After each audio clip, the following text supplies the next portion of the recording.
Sistit xəstəliyi qadınlarda balaca uşaq yaşından tutmuş, Elə mən bunu daha deyəcəkdim. yaşlı hala qədər baş verir. Sistit xəstəliyinin bununla bir əlaqəsi yoxdur. Yəni yaşa görə deyil, amma yaşa son görə zamanlar deyil. gənc qızlar arasında bax yayılıb sanki. Bəli, Hər kəs bundan şikayət eləyir və daha çox türkə çarə müalicələr eləyirlər. Məsələn, su vannası. Sistit xəstəliyi sidik hissəsinin iltihabı deməkdir.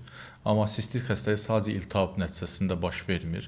Çox səbəbləri vardır. Məsələn, radioterapi almış xəstələrdə də radioterapi sistiti deyə bilirik. Bəli. Əsasən amma gənclərdə deyəlim, yəni sistit xəstəliyi mən qadınlar arasında hər zaman bir adını vermişəm, dedikodu xəstəliyi. Yəni bir qadında deməli sistit var, o birisisinə deyir, ay məndə də vardır deyir, bir dərman var deyir, onu iç düzələcək. Amma kəskin dövründə o dərmanı verirlər, müəyyən qədər o dərman nə edir? Basqılayır. Amma içəridə infeksion durum davam elədiyinə görə 1, 2, 3, 10, 15 bir də baxırsınız, nə oldu? Xəstəlik xronik oldur. Xronikdirsə ömrünün sonuna qədər qadın bununla yaşayacaq. Yəni bunu aradan götürmək %100 deyil.